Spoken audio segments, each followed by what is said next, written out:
ओम नमः सिद्धेभ्य। नमो नमः सत्हितंकराय वीराय भव्याम्बुजभास्कराय अनंतलोकाय सुरार्चिताय देवादिदेवाय नमो जिनाय देवादिदेवाय नमो जिनाय। पंच परमेष्टि भगवान की जय। परम पूज्य आचार्य भगवंत गुरुवर विशुद्ध सागर जी मुनि महाराज की, परम पूज्य मुनि श्री सुप्रभ सागर जी महाराज की जय। 3 कम 9 करोड़ मुनिराजों की जय। विकल्पों के अनंत संसार में भटकता प्राणी अपने अनंत सुख को भूल रहा है, क्योंकि अनंत सुख तभी प्राप्त हो सकता है जब अनंत विकल्पों को शांत करने का उपाय उसे प्राप्त हो, और वह अनंत सुख को प्राप्ति का साधन रूप कोई उपाय हमें प्राप्त हुआ है तो वह है निर्ग्रंथ गुरु के मुखारविंद से ही संभव है। परम पूज्य आचार्य भगवंत गुरुवर विशुद्ध सागर जी महाराज के मंगल सभा शिष्य परम पूज्य मुनि श्री सुप्रभ सागर जी महाराज ने हमें प्रच्छना नाम के स्वाध्याय के रूप में वह अनूठी विधा प्रदान की है, जिसके माध्यम से हम सभी प्रतिदिन अपने ही मन के विकल्प का सम्यक समाधान आगम के परिप्रेक्ष्य में प्राप्त करके और अपने मन को निर्विकल्पता की ओर ले जाने का पुरुषार्थ करते हैं। निर्विकल्प मन ही आत्मा का वास्तविक स्वभाव है, और इस आत्मस्वरूप की प्राप्ति का वह एकमात्र कार्यकारी उपाय समीचीन विकल्पों का सम्यक समाधान, जो कि हम सभी प्रतिदिन अपने पुण्योदय से प्राप्त कर रहे हैं। प्रारंभ करते हैं उस आज के सम्यक समाधान को, और यदि आप भी जुड़ना चाहते हैं सम्यक समाधान से तो आप भी अपने अनंत विकल्पों में से एक विकल्प को समीचीनता प्रदान करें, और वही आपका एक विकल्प आपके लिए जब परम पूज्य मुनिश्री के मुखारबिंदु से सम्यक समाधान के रूप में प्राप्त होगा तो निश्चित ही कल्याण का पथ दिखला देगा। ऐसे आत्म कल्याण की अनूठी विधा समीचीन विकल्पों का सम्यक समाधान। देश के विभिन्न प्रांतों से अनेक समीचीन विकल्प हमें यहाँ प्रतिदिन प्राप्त होते हैं। आप भी अपना विकल्प यहाँ तक प्रेषित कर सकते हैं और उसका सम्यक रूप से समाधान परम पूज्य मुनिश्री के मुखारबिंद से प्राप्त कर सकते हैं। और आज के पहले विकल्प के लिए श्रीमती श्रद्धा जैन महाराज श्री के श्री चरणों में कोटि कोटि नमोस्तु निवेदित करते हुए कह रहे हैं कि महाराज जी, स्वरूपाचरण चारित्र क्या होता है और उस स्वरूपाचरण चारित्र को एक सामान्य श्रावक कैसे प्राप्त कर सकता है। हमारे समीचीन विकल्प का सम्यक समाधान करने की अनुकंपा करें। नमोस्तु महाराज जी, नमोस्तु। ओम नमः सिद्धम। परम पूज्य आचार्य भगवान गुरुवर विशुद्ध सागर जी महाराज की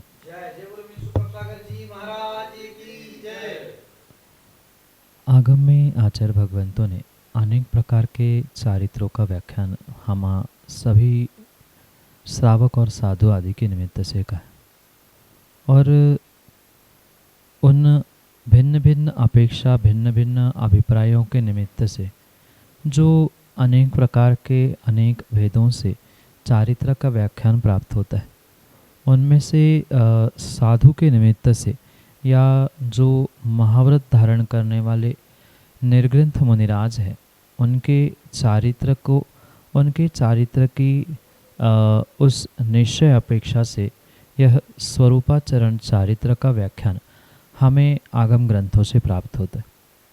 जो महाव्रतों को धारण करते हुए 28 मूल गुणों के पालन करने वाले धरती के देवता निर्ग्रंथ मुनिराज हुआ करते हैं, वे जब अपने आत्मा में लीन होते हैं, स्वरूप में आचरण को प्राप्त होते हैं या स्वरूप का चिंतन करते हुए स्वरूप में एकाग्र हो जाते हैं, इस प्रकार का जो चारित्र है वह स्वरूपाचरण चारित्र है। शब्दों को भी अगर गौर से सुने तो स्वरूप में जो आचरण कराने वाला चारित्र है वह स्वरूपाचरण चारित्र है। क्योंकि जिस प्रकार का बाहर में अभिव्यक्ति को जीव प्राप्त होता है, बिल्कुल वैसे ही अंतरंग में चारित्र को भी प्राप्त होता है। सम्यक्त को धारण करने वाला जीव भी चारित्र को प्राप्त करता है, और वह सम्यक्त को प्राप्त करने वाला जीव जो चारित्र ग्रहण करता है वह भले ही किसी अपेक्षा से सम्यक चारित्र जो कि रत्नत्रय में स्वीकार किया जाता वह भले ही नहीं है, पर जो सम्यक्त आचरण से युक्त उसकी क्रिया होती है उसे ही सम्यक्त्वाचरण चारित्र कहा जाता है।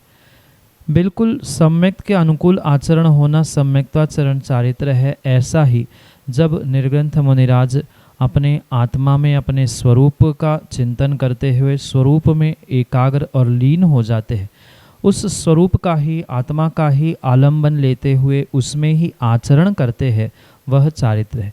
क्योंकि चारित्र का अर्थ ही आचरण है। तो जब सम्यक्त में आचरण चल रहा है, सम्यक्त आचरण है, वह सम्यक्त्वाचरण चारित्र है। और जब स्वरूप में लीनता एकाग्रता होती है, वह स्वरूप में आचरण होने से स्वरूपाचरण चारित्र कहा जाता है। इस प्रकार से जो छठवें सातवें गुणस्थानवर्ती निर्ग्रंथ मुनिराजों का चारित्र है वह स्वरूपाचरण चारित्र कहा जाता है। जैसे छेड़ालाकार पंडित दौलतराम जी ने कहा है, अब सुनिए स्वरूपाचरण। अब मतलब उसके आगे जब छठवीं ढाल में वह स्वरूपाचरण का व्याख्यान या महाव्रतियों का व्याख्यान करते हैं, तब वे इस स्वरूपाचरण चारित्र का व्याख्यान करते हुए निर्ग्रंथों के स्वरूप में आत्मा में लीन होने के उस परिणाम और परिणति को ही स्वरूपाचरण चारित्र स्वीकार करते हैं। और यही संक्षेप में आपके लिए स्वरूपाचरण सम्यक समाधान से। श्रीमती निर्मला जैन, गाड़रवाड़ा, मध्य प्रदेश से महाराज श्री के चरणों में कोटि कोटि नमस्ते निवेदित करते हुए अपना समीचीन प्रश्न रख रहे हैं कि महाराज जी, जैन आगम के अनुसार मंगली और काल सर्प दोष से युक्त कुंडली का क्या उल्लेख आता है, और जैन धर्म के अनुसार इसके निवारण का क्या उपाय है। हमारे समीचीन विकल्प का सम्यक समाधान करने की अनुकंपा करें। नमोस्तु महाराज जी, नमोस्तु। आगम में ज्योतिष विद्या, निमित्त ज्ञान आदि अनेक विधाएं हमारे तीर्थंकर भगवंतों ने और आचार्य भगवंतों ने सभी जीवों के लिए प्रदान की। और उनमें ये जो विशेष करके ज्योतिष विद्या के निमित्त से ग्रह दोष आदि आदि हुआ करते हैं, उनका भी व्याख्यान आगम में होने पर भी उसे विवेकपूर्वक वर्तमान में समझने की आवश्यकता है। जो बहुत सारे इन दोषों का या बहुत सारे इन क्रियाकलापों का ज्योतिष के निमित्त से जो वर्तमान में हवा बनाया जा रहा है, वास्तविकता में ऐसा किसी भी आगम ग्रंथ में नहीं है। हाँ, कुछ अंशों में निमित्त नैमित्तिक संबंधों के कारण से ग्रहों का जीव के व्यक्ति के व्यक्तित्व पे, उनके जीवन पे, उनके क्रियाकलापों में कुछ न कुछ प्रभाव अवश्य ही पड़ता है। पर ये साथ में ध्यान रखें कि मात्र इनसे ही जीवों का पुण्य पाप या प्रत्येक जीवन का कार्य सफल असफल हो आवश्यक नहीं है। कुछ ऐसे भी दोष वर्तमान में बना दिए गए हैं, जैसे कि काल सर्प योग। ऐसा आगम ग्रंथों में तो काल सर्प नाम का कोई दोष नहीं है। हाँ, सर्प दोष है, काल दोष है, मंगली दोष है, ये कुछ कुछ दोष तो है। पर जितना वर्तमान में ये इन विषयों को लेकर एक हवा कह दो, एक या विपरीतता देखने में आ रही है, ऐसा कहीं भी आगम ग्रंथों में उल्लेख नहीं है। रही बात मंगलिक होने की या मांगली होने की, तो उसका भी दोष कहा है, पर उन दोषों के निराकरण को भी आगम ग्रंथों में आचार्य भगवंतों ने कहा है।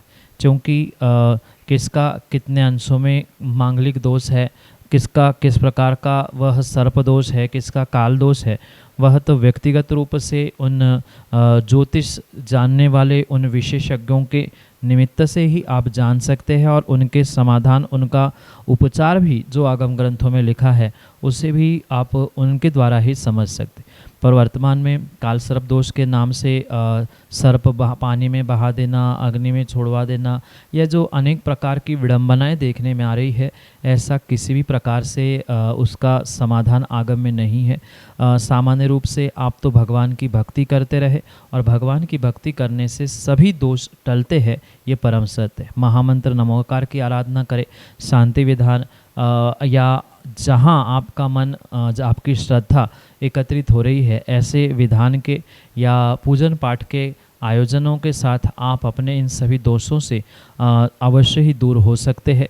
सभी दोषों को टालने वाली, सभी पापों को टालने वाली एकमात्र जिनेंद्र भगवान की भक्ति है, और जितनी श्रद्धा के साथ आप उस भक्ति को प्राप्त करेंगे, नियम से आप इन सभी दोषों से, ग्रह उपग्रह आदि के दोषों से अवश्य ही बचते हुए अपने जीवन को एक सर्वोत्कृष्टता प्रदान कर सकते हैं।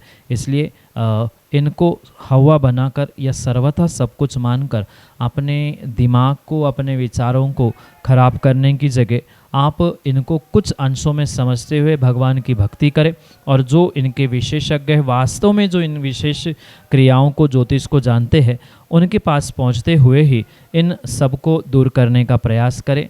यही आपके लिए सम्यक समाधान। प्रतीक शाह, इंदौर, मध्य प्रदेश से अगले समीचीन विकल्प के लिए। बोलिए आचार्य भगवान विशुद्ध सागर जी महाराज की जय। परम पूज्य मुनि श्री सुप्रभ सागर जी, प्रणत सागर जी महाराज की जय। नमोस्तु महाराज जी, नमोस्तु महाराज जी, नमोस्तु महाराज जी। मैं इस बात का सम्यक समाधान चाहता हूँ महाराज जी। आप आगम के अनुसार आपका कहना है कि एक मुनि, एक जैन मुनि गाड़ी पर या किसी भी जो है गाड़ी पर विहार नहीं कर सकता। क्यों? क्योंकि जीव हिंसा होती है, इसलिए वो पग विहार करता है। तो महाराज जी क्यों ना जैन मुनि अगर ट्रेन में विहार कर ले, चाहे वो ट्रेन की सीट पर ना बैठें, पर अगर वो पाटा लगा के अगर ट्रेन में बैठ जाए, तो इससे उनका जो भी रास्ता है 400-500 किलोमीटर का, उसकी दूरी भी जल्दी तय हो जाएगी, और वह अपने श्रावकों के पास जल्द से जल्द पहुंच जाएंगे, और इसी के साथ धर्म प्रभावना भी बहुत ही ज़्यादा से ज़्यादा हो सकेगी। तो क्या महाराज जी आचार्यों की अनुमति के द्वारा क्या यह नहीं हो सकता कि वे ट्रेन से सफ़र कर लें? कृपया करके इस बात का सम्यक समाधान करें। नमोस्तु महाराज जी, नमोस्तु महाराज जी, नमोस्तु महाराज जी।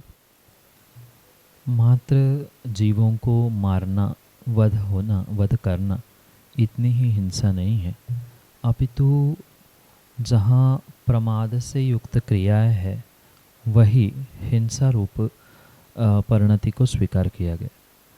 आचार्य भगवंत उमा स्वामी महाराज हिंसा का स्वरूप बताते हुए कहते हैं कि प्रमत्त योगात प्राण विप्रोपणम हिंसा, यानी प्रमाद के निमित्त से जीवों की विराधना हुई हो, नहीं भी हुई हो, वह प्रमाद की परिणति ही जीवों के लिए हिंसा का आश्रय बंध करने के लिए निमित्त बनती। और इसी परिप्रेक्ष्य में जो मुनिराजों के पद विहार की व्यवस्था आगम में बताई है, उसके पीछे भी मात्र और मात्र यही उद्देश्य, यही अभिप्राय है कि उनके उस पैदल विहार करने से, पदयात्री होने से उनका वह प्रमाद से रहित पना होता है। मतलब वे शायद आपने अगर देखा होगा तो चलते समय एरिया समिति से चलते हैं, मतलब कम से कम 3.5-4 हाथ भूमि को देखकर ही चलते हैं कि किसी भी प्रकार से उनके पैर रखने में जीवों की विराधना, जीवों को कष्ट किसी प्रकार से ना हो। ये उनकी अहिंसा, महाव्रत, एरिया समिति आदि रूप परिणति हुआ करती, और इसी निमित्त से वे पैदल विहार करते हैं।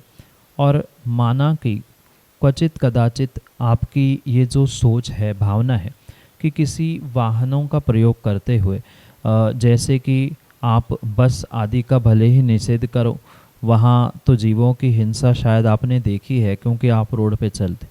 आप कभी पटरी आदि पर भी चलते हुए देख लेना, जहाँ ट्रेन आदि के माध्यम से छोटे नहीं बहुत बड़े बड़े जीव तक कटते हुए देखने में आए हैं। माना कि कोई जीव दौड़ते हुए आया, कोई पक्षी है, वहाँ तो स्वाभाविक सी बात है कि रोड पर चलते हुए आपको दिखाई देता है कोई मरा है, कोई घात हो रहा है। पर ट्रेन के पटरियों पर मरने वाले जीवों की संख्या भी प्रचुर मात्रा में है और किसी भी प्रकार से वहाँ ट्रेन जो चलेगी वो 3 हाथ भले ही देखकर चलेगी। ट्रेन इतनी बड़ी है, कितने ईंधन उसके निमित्त से जल रहा है ये भी आपको सोचना होगा। माना कि इलेक्ट्रिक से चल रही है तो इलेक्ट्रिक उत्पन्न कराने के लिए कितने जीवों की हिंसा हो रही है, चाहे पानी से हो चाहे कोयले से हो, वो भी आपको हिसाब लगाना होगा। या कोयले के माध्यम से भी अगर ट्रेन चल रही है तो कोयले के माध्यम से चलते हुए भी कितने जीवों की वहाँ विराधना हिंसा हो रही है। और मरना नहीं मरना भिन्न विषय था, वास्तविकता ये थी कि वहाँ प्रमाद है और प्रमाद के निमित्त से जीवों की हिंसा होगी ही होगी। और प्रभावना जो धर्म की होगी, समय बचने का जो आपका विचार है, ये कितना ही अच्छा होने पर वह सच्चा नहीं है। यानी समय बच रहा है, प्रभावना भी होगी, पर ये धर्म प्रभावना धर्म भावना से और अहिंसा से रहित होने के कारण से कार्यकारी नहीं है। वहाँ मात्र एक अंश में पुण्य प्राप्त होगा और बहुत मात्रा में पाप की प्राप्ति होगी। इसलिए ये सोच, ये विचार किंचित भी उचित नहीं है। दूसरी बात, साधु के महाव्रत होते हैं, एरिया समिति होती है, उनका भी पालन इस वाहनों का या साधनों का प्रयोग करने से नहीं हो सकता। इसी कारण से ये जो आपकी सोच है ये उचित नहीं है, आगमोक्त नहीं है। यही आपके लिए सम्यक समाधान। जिनेंद्र कुमार जैन, उज्जैन मध्य प्रदेश से, अगले समीचीन विकल्प के लिए। पूज्य गुरुवर श्री सुप्रभ सागर जी महाराज के सत्संग से चरणों में नमोस्तु नमोस्तु नमोस्तु। भगवान, पिछले सुप्रभ उवाच में एक प्रश्न आया था जिसमें आपका समाधान प्राप्त हुआ। उसी समाधान के संदर्भ में मेरा एक जिज्ञासा और उत्पन्न हुई है, कृपया उसका समाधान करें। पिछले जिज्ञासा समाधान में ये पूछा गया था कि जो श्रावक के 6 आवश्यक होते हैं, उन आवश्यकों में कौन सा मुख्य है, कौन सा गौण किया जा सकता है या कम किया जा सकता है या नहीं किया जा सकता। उस संदर्भ में आपने बताया था कि जैसे श्रावक के सभी आवश्यक कार्य आवश्यक होते हैं, किसी को भी छोटा बड़ा नहीं किया जा सकता। उस संदर्भ में मेरा प्रश्न बनता है कि पूर्व आचार्यों ने एक बात लिखी शास्त्रों में कि दानम पूजा मुखम सावयम धम्मम, ये किस अपेक्षा से लिखी गई है? कृपया इसका मुझे उचित समाधान प्रदान करें। नमोस्तु महाराज जी। दानम पूजा मोक्षम सावय धम्मो न सावया तेन विना। इस प्रकार से महान अध्यात्मवेत्ता आचार्य भगवंत कुंद स्वामी अपने रहनसार ग्रंथ में समझाते हुए श्रावकों के आवश्यकों को कुछ अंशों में संक्षेप से समेटते हुए मुख्य और गौण की अपेक्षा समझाने का प्रयास करते। पर किसी भी प्रकार से पंडित जी यहाँ ये विचार करने की आवश्यकता नहीं है कि अन्य 4 आवश्यक फिर गौण होकर उसे छोड़ना चाहिए क्या? मात्र पूजा और दान करने से ही श्रावकों के 6 आवश्यक पूर्ण हो जाएंगे क्या? ऐसा किंचित भी विचार या अभिप्राय कुंद भगवान का नहीं। क्योंकि कोई ग्रंथों का जो सृजन होता है, कुछ गाथा आदि भी लिखी जाती है, उसके पीछे उन आचार्य भगवंतों के अभिप्रायों को समझने की आवश्यकता। जब तक अभिप्राय आप नहीं समझेंगे तब तक किसी भी प्रकार से आगम के रहस्य और आचार्य भगवंतों के रहस्य को आप प्राप्त नहीं कर सकते। जैसे उसके पूर्व कुछ दिनों में मैंने जो कहा था कि 6 ही आवश्यक रूप होते हैं, उसमें किसी भी प्रकार से कोई भी कम अधिक या कोई अच्छा कोई बुरा या कोई बड़ा छोटा ऐसा नहीं हुआ करता। पर जब माना कि कोई जीव उन 6 आवश्यकों को सुनकर ये सोचता है कि अरे यार 6 आवश्यक कौन पालन करेगा, इतना तो समय मेरे पास है ही नहीं है, ऐसे प्रमादी जीवों को मद्देनज़र रखते हुए कुंद कुंद भगवान कह रहे हैं कि भाई तुम 6 नहीं कर पा रहे हो तो कम से कम इतना तो करो। क्योंकि जैसे कोई बालक होता है, अगर उसे किसी कार्य से जोड़ना होता है, तो अगर उससे कहा जाए कि तुम्हें स्कूल में भी जाना है, पढ़ाई करनी है, 10 सब्जेक्ट के एग्ज़ाम देने पड़ेंगे, तो वो सोचेगा अरे इतनी पढ़ाई तो मैं नहीं करूँगा। तो पहले उसे प्ले ग्रुप में, फिर LKG में, UKG में आदि आदि करते हुए उसे एक आदत बनाई जाती है और फिर स्कूल की विशेष पढ़ाइयों में उसे एक क्रियान्वित किया जाता है। बिल्कुल ऐसा ही हमारे भगवान कुंद कुंद स्वामी जी का अभिप्राय है कि वे जीवों को पहले धर्म के प्रति आकृष्ट करते हुए ये समझाना चाहते हो कि ठीक है, कोई बात नहीं, तुम 6 अगर तुम्हें अधिक लग रहे हैं, तुम सबका नहीं कर पा रहे हो, तो कम से कम 2 से शुरू तो करो।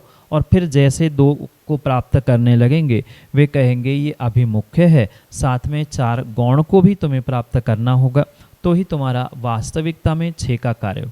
क्योंकि कथन प्रणाली भिन्न भिन्न होने से कई बार जैसे आहार दान में ही 4 दानों को स्वीकार किया जाता है, या अन्य भी प्रकार से बहुत सारे कथन किए जाते हैं, ऐसा ही मात्र ये कथन अभिप्राय और अपेक्षाओं से युक्त होते हुए उन अन्य आवश्यकों को, जैसे स्वाध्याय हो या तप हो, उनको इसी में कथनचित अंतर्भूत किया है। पर पुनः समझना, कथनचित अंतर्भूत किया है।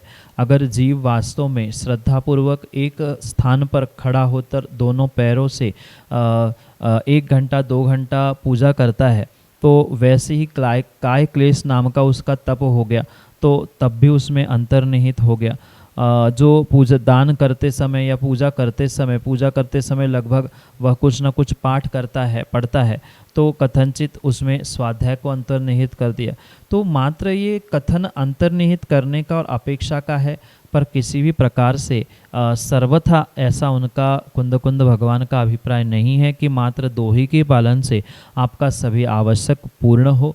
मुख्य होना और उसमें सभी अंतर्निहित होना, इसमें ज़मीन आसमान का अंतर है। वे मुख्य के रूप में होने से उसे कथनचित अंतर्निहित कहा तो जा सकता है, पर मात्र 2 ही है, बाकी 4 छोड़ सकते हैं, ऐसा उनका अभिप्राय नहीं है। जैसे बालक को पहले उंगली पकड़कर चलाना सिखाया जाता है, फिर हाथ छोड़कर वह स्वयं चलता है, बिल्कुल इसी अभिप्राय से कुंद कुंद भगवान सभी जीवों से पहले 2 आवश्यकों से जोड़ते हुए फिर शेष 4 आवश्यक भी आपको करने योग्य है, ये समझाने का प्रयास अन्य ग्रंथों के अपेक्षा से, अन्य गाथाओं की अपेक्षा से वहाँ कहना चाहते हैं। क्योंकि मुख्यता कहाँ पर किसकी है, इस अपेक्षा से रहनसार ग्रंथ में उन्होंने श्रावक और साधु दोनों के कर्तव्यों को मुख्यता से कहने का प्रयास किया है। पुनः इस बात को समझना, मुख्यता का मतलब अन्य किसी भी आवश्यकों को उन्होंने ना छोड़ा है, ना उन आवश्यकों से दूर करने का अभिप्राय भगवान का है। ये समझकर ही विवेकपूर्वक उसका निर्णय करके ही ये समझे कि अन्य आवश्यक छोड़े बिना अगर जो जीव उन 6 आवश्यकों को पूर्ण रूप से पालन किसी कारणों से नहीं कर पा रहा है, तो कम से कम इसे प्रारंभ करते हुए या इसे करते हुए उस आवश्यकों को, श्रावक धर्म को वह प्राप्त करने का पुरुषार्थ तो करने लग जाए। इसी अभिप्राय से वहाँ 6 की जगह 2 कहते हुए उन्होंने ये विशेष कथन विशेषता से इस मात्र एक ही ग्रंथ में प्रदान करने का प्रयास किया है। पर 6 ही आवश्यक पूर्ण रूप से आवश्यक ही है, वे कभी कम ज़्यादा नहीं हो सकते। यही आपके लिए सम्यक समाधान। ऋषभ जैन, मोखेड़, मध्य प्रदेश से अगले समुचित विकल्प के साथ। नमोस्तु गुरुदेव। गुरुदेव, मेरा प्रश्न है कि प्रायश्चित से हम हमारे जीवन में कैसे सीख ले ताकि गलती हमसे दोबारा ना हो। नमोस्तु गुरुदेव, नमोस्तु गुरुदेव, नमोस्तु गुरुदेव। प्रायश्चित एक महान तप हुआ करता है, और जीव अगर इस प्रायश्चित तप को श्रद्धापूर्वक प्राप्त करता है, तो जीवन में बहुत सारी गलती और पापों से वह बचते हुए अपने आप को एक श्रेष्ठतम जीवन, धर्म में जीवन प्राप्त करने के लिए पुरुषार्थरत हो सकता है। क्योंकि आचार्यों ने 12 प्रकार के तप कहे, उनमें से 6 अंतरंग और 6 बहिरंग। तो 6 अंतरंग तपों में जो प्रथम तप विशेष रूप से आचार्य भगवान ने कहा है कि वह कोई शिष्य, कोई भक्त अपने गुरु के पास बालकवत अपने गलती की आलोचना करता है और उस गलती की आलोचना के प्रतिफल रूप उसके प्रक्षालन के लिए, उसके प्रमार्जन के लिए गुरु से प्राप्त हुआ जो भी प्रायश्चित है उसे वह बहुत श्रद्धापूर्वक स्वीकृत करता है। और मात्र स्वीकृत ही नहीं करता अपितु श्रद्धापूर्वक उसे पूर्ण भी करता है। और जो जीव वास्तव में गुरु के चरणों में बालकवत अपने दोषों की आलोचना करते हुए प्रायश्चित ग्रहण कर उसको पूर्ण करता है, करने का पुरुषार्थ करता है, वह नियम से अपने जीवन में किए गए दोषों का, पापों का प्रक्षालन करने के लिए एक श्रेष्ठतम उपाय प्राप्त करता है। और ये ध्यान रखे कि ये मात्र कोई दंड व्यवस्था नहीं है, कोई किसी प्रकार से पनिशमेंट नहीं है, अपितु वह जीव जब अपनी गलती का एहसास करके गुरु के पास पहुंचता है तो वह उस गलती के लिए, अपने दोषों के लिए प्रायश्चित ग्रहण करते हुए अपने आप को निर्दोष बनाने का पुरुषार्थ करता है। क्योंकि प्रायश्चित अनेक प्रकार का आगम में आचार्य भगवंतों ने कहा है कि गुरु के सामने मात्र दोषों की आलोचना करना, गुरु ने प्रतिक्रमण दिया, उपवास दिया, कायोत्सर्ग दिए, माला दिए या अनेक प्रकार के जो प्रायश्चित के भेद कहे हैं उनमें से कोई भी प्रायश्चित जो गुरु शिष्य की या आलोचना करने वाले की अनुकूलता से प्रदान करता है उसे श्रद्धापूर्वक करना ही आपके दोषों से, आपकी गलतियों से आपको बचाने के लिए श्रेष्ठतम कारण, श्रेष्ठतम निमित्त हो सकता है। इसलिए जीवन में आज तक हुई सभी भूलों को गुरु को साक्षी मानते हुए बालकवत आलोचना करें और उन सभी दोषों का प्रायश्चित ग्रहण करते हुए उसे शीघ्रता से पूर्ण करने का प्रयास करें। पर ये पुनः ध्यान रखें, जितने श्रद्धा के साथ आप इसको प्राप्त करेंगे उतना विशेष आपका तप, विशेष तपस्या होगी और उतनी ही तपस्या के निमित्त से आप कर्मों की निर्जरा को प्राप्त करोगे। क्योंकि आचार्यों ने कहा है तपसा निर्जराच, यानी तप करने से कर्मों की निर्जरा होती है। इसलिए इस तप के माध्यम से, प्रायश्चित रूपी तप के माध्यम से आप कर्मों की निर्जरा करते हुए अपने दोषों को, अपने गलतियों को सुधारने का प्रयास करें। यही आपके लिए सम्यक समझ।